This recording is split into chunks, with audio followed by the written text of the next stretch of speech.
You're welcome back. A delegation of Russian experts is expected to visit Egypt's Sharm el-Sheikh and Hurghada airports on 28 August to assess the security measures undertaken by the Egyptian authorities in the airports. Media officer at the Ministry of Civil Aviation said Egypt delegation's visit date is yet to be fixed and they will probably only inspect 3 airports: Cairo, Hurghada, and Sharm el-Sheikh.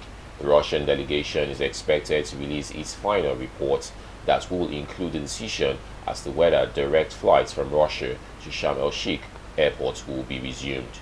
Parliamentary Speaker Abdul Al said the Egyptian airports have implemented about 85% of Russia's demands on the flight safety recommendations. Abdul Al visited Russia in July after the chairperson of the Russian Duma invited him a visit during which he urged the resumption of direct flights to the Red Sea cities.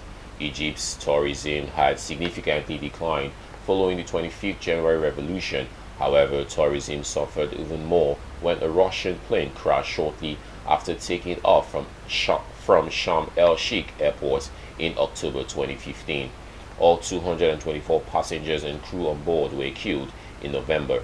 The Islamic State-affiliated group Sinai Province claimed responsibility for the plane crash, which was executed with an improvised explosive device (IED). And now US and Russia calmly handled the emergency landing of a US military aircraft in western Siberia, according to the Pentagon.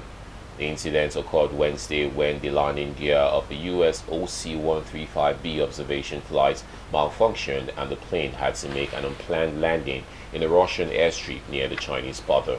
The observation aircraft had taken off from a Russian airfield at Ulan-Ude for a scheduled observation flight conducted under the terms of the Open Skies Treaty that allows both countries to fly unarmed observation aircraft over each other's territory.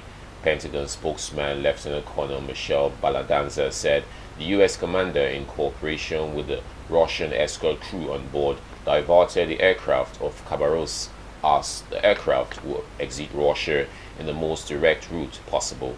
The flights are intended to be confidence-building measures and are subject to provisions for openness and transparency on the information being collected via cameras and other sensors. The Russian on-board crew verified that no imagery was collected during the flight and the aircraft then flew on to Japan, where it is being repaired. The Pentagon was adamant this was not a spy mission because all portions of the flight and sensor equipment on board are open to the Russians to observe.